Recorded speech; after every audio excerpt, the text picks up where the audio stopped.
नमस्कार। आप देख रहे हैं अपना पसंदीदा यूट्यूब चैनल हस्तरेखा अशोका। हस्तरेखा सामुद्रिक शास्त्र का एक प्रमुख भाग है। हथेली में जितनी रेखाएं आपके बनी होती हैं वो समय समय पर बनती और बिगड़ती रहती हैं। ऐसा क्यों होता है? व्यक्ति के उसके कर्म, उसके चरित्र, उसके व्यवहार से उसकी भाग्य की और बहुत सारी जितनी रेखाएं हैं वो बनती बिगड़ती रहती हैं। कभी शुभ फल कभी अशुभ फल देने लगती हैं। तो आज जानिए आपके हाथ की रेखाओं में शुभ संकेत, उन्नत और भाग्योदय का इशारा करती हैं। और देखिए, व्यक्ति का सबसे आज हम चर्चा करेंगे विशेषतः उसकी नौकरी कि क्या उसके हाथ में है। तो नौकरी का प्रबल योग है। सरकारी नौकरी प्राइवेट कोई भी नौकरी हो सकती है। और दूसरा आज इस बात को क्लियर करेंगे कि कब सरकारी नौकरी का अच्छा योग है और कब जो है आपके हथेली में किन रेखाओं को जांच पड़ताल करके न खाली नौकरी का योग अर्थात तो प्राइवेट नौकरी। और इसकी भी चर्चा करेंगे कि जीवन में और एक इम्पॉर्टेंट चीज़ है स्वास्थ्य का, जो स्वास्थ्य की रेखा से चर्चा करेंगे। और विदेश से धन कमाने का भी चर्चा करेंगे।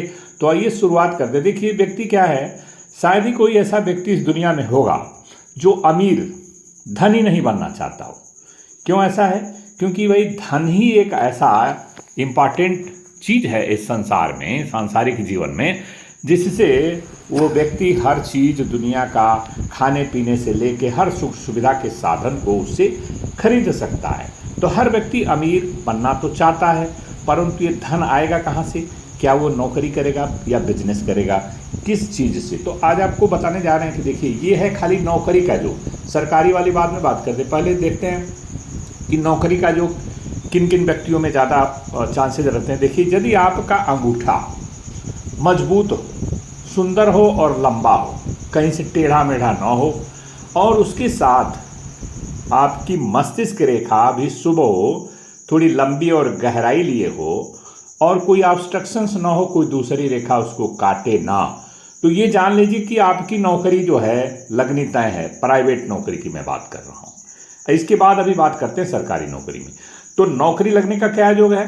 अंगूठा लंबा हो, सुंदर हो, कहीं से टेढ़ा मेढ़ा ना हो, और साथ में मस्तिष्क रेखा भी कोई कटी पिटी ना हो, लंबी हो, थोड़ी सी गहराई ली हो।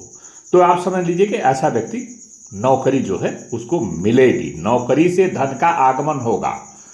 और यदि हथेली में एक चक्र भी, इन दोनों पॉइंट के बाद यदि हथेली में चक्र भी बना हुआ है, खासकर वो चक्र अंगूठे पर यदि बना हो, तो आप समझ लीजिए कि व्यक्ति की नौकरी से आमदनी कन्फर्म है।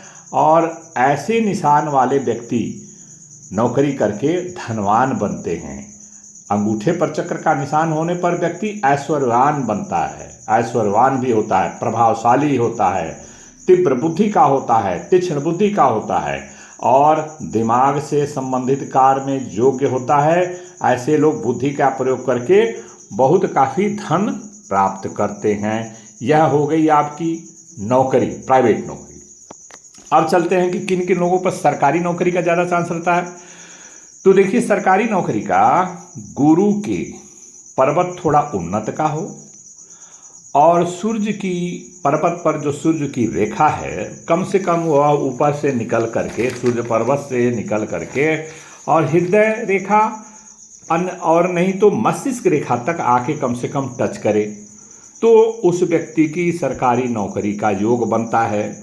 और साथ में शनि की रेखा जो है आपके चंद्र पर्वत से या शुक्र पर्वत से या मणिबंध के क्षेत्र से, केतु के क्षेत्र से निकल के शनि पर्वत तक आए, तो कितने 3 पॉइंट हो गए सरकारी नौकरी की। फिर से बता देता हूँ, गुरु का पर्वत उच्च का हो, उन्नत का हो, सूर्य का पर्वत उन्नत का हो, और सूर्य की रेखा जो है ऊपर से निकल के, ये ऊपर से निकलती है और नीचे जो है आपके कम से कम मस्तिष्क रेखा तक आए, नहीं तो हृदय रेखा तक कम से कम आए, टच करे उसको। और शनि की रेखा जो है 3 जगहों से निकलती है, तीनों जगहों में से कहीं से निकल के शनि पर्वत तक आए। कौन कौन सी 3 जगह हैं? चंद्र पर्वत से निकले, या शुक्र पर्वत से निकले, या आप केतु पर्वत से निकले, और वो पहुंचे आपके शनि के पर्वत तक। तो ऐसे व्यक्ति को सरकारी नौकरी मिलना तय है। यह समझ लीजिए, आपने आज जाना कि सरकारी नौकरी और प्राइवेट नौकरी दोनों अलग अलग चीज़ों का व्याख्यान हमने कर दिया।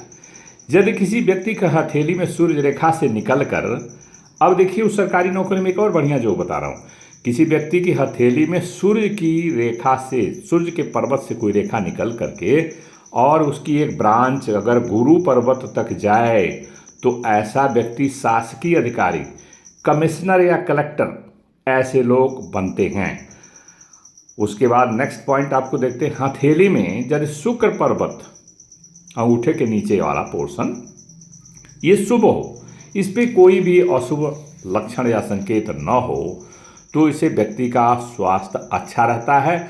और ये जो स्वास्थ्य की रेखा आप देख रहे हैं, ये भाग रेखा से या केतु पर्वत की तरफ से निकल के बुध पर्वत की तरफ जाए, थोड़ी तिरछी होती है और ये बड़ी लंबी ना हो, कम से कम ये हृदय रेखा तक जाए या मस्तिष्क रेखा तक जाए। स्वास्थ्य की रेखा यदि मस्तिष्क रेखा तक जाए, नहीं तो कम से कम यदि हृदय रेखा तक पहुंच जाए तो बहुत ही अच्छा शुभ संकेत है और व्यक्ति का स्वास्थ्य भी हमेशा अच्छा बना रहता है। और देखिए उसके बाद वाला जो नेक्स्ट पॉइंट आपको बता रहा हूं, किन किन लोगों का विदेशों से धन का आगमन निश्चित होता है।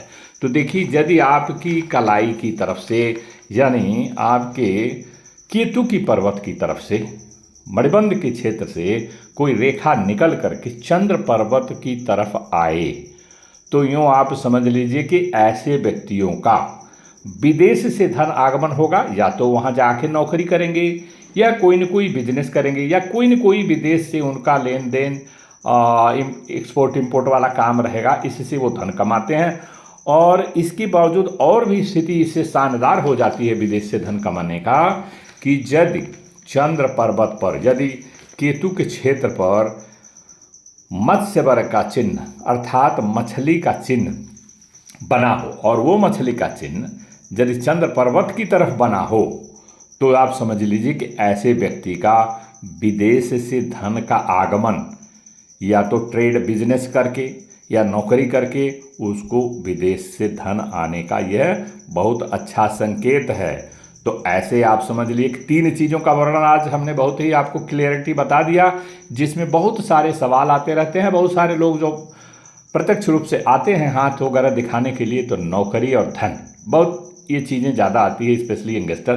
तो नौकरी, पहला बात हमें बता दिया, नौकरी लगेगी कि प्राइवेट नौकरी वाला जो, दूसरा सरकारी नौकरी वाला जो, तीसरा आपके स्वास्थ्य के बारे में छोटा जिक्र, और चौथा विदेश से धन का आगमन नौकरी करके या बिजनेस करके कैसे आएगा वो हमने बता दिया। एक बार और इस पॉइंट को, लास्ट वाले को सुन लीजिए कि मणिबंध के क्षेत्र से कोई रेखा जब चंद्र पर्वत पर आए तो विदेश से धन का आगमन का संकेत है।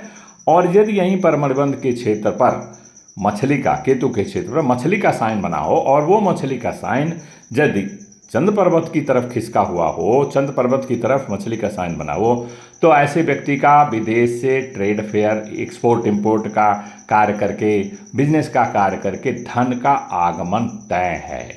तो मुझे विश्वास है कि ये जानकारी आपको अच्छी लगी होगी एंड एजुकेटिव एंड इन्फॉर्मेटिव है। और अगले वीडियो में फिर मिलेंगे, तब तक के लिए धन्यवाद, नमस्कार।